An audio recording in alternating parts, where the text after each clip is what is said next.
Hi guys, आज मैं आपको बताता हूँ कि कोई भी कंट्री रिच है और पुअर है तो उसको कैसे पता करते हैं। तो पहला वे आता है पर कैपिटा इनकम। उसको कैसे डिफाइन करते हैं किसी कंट्री के पर कैपिटा इनकम। वो एक एवरेज इनकम होता है और उस एवरेज इनकम में उस कंट्री की टोटल इनकम और उसकी टोटल पॉपुलेशन को डिवाइड करके वो निकाला जाता है। कोई भी कंट्री अगर अप्रॉक्सीमेट 12,000 अगर उसकी यूएस डॉलर में इसको मेजर किया जाता है, अगर उसकी पर कैपिटा इनकम आ रही है तो कंट्री उसको रिच माना जाता है।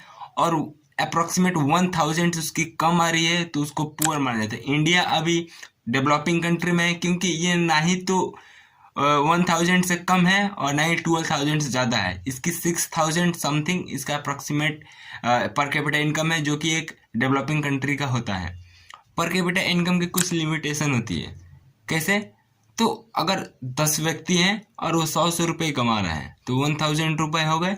और 1,000 रुपीज़ को अगर हम 10 से डिवाइड करते हैं तो उस कंट्री की अगर एवरेज इनकम यानी पर कैपिटा इनकम आ जाएगी 100 रुपीज़। ओके, लेकिन वहीं पे अगर एक ही व्यक्ति 1,000 कमा ले और कोई व्यक्ति एक भी नहीं कमा रहे हैं, वो निकम्मे हैं मानिए, तो अब यहाँ से ये पता चल रहा है तभी भी उस सेकंड वाली जो कंट्री है उसकी एवरेज इनकम जो पर कैपिटा इनकम आएगी वो भी 100 ही आएगी, क्योंकि टोटल तो पॉपुलेशन 10 है।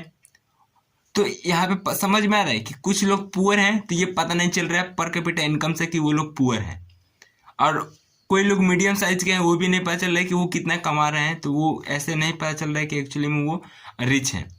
तो इसके लिए क्या किया जाता है, UNDP United Nation development program ये ह्यूमन डेवलपमेंट रिपोर्ट पब्लिश करती है।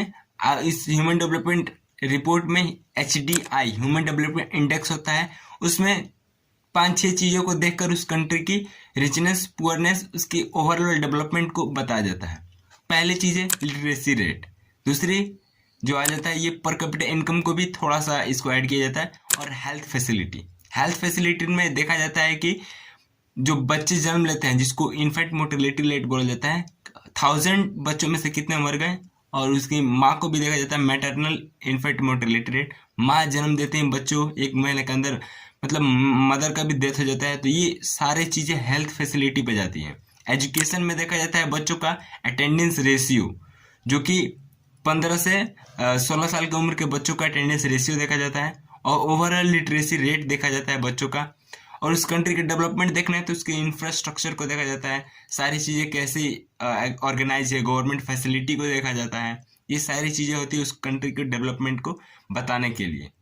आई होप समझ में आया आपको हमारी वीडियो। लाइक कर दीजिएगा, सब्सक्राइब कर दीजिएगा और शेयर कर दीजिएगा। तब तक के लिए बाय बाय।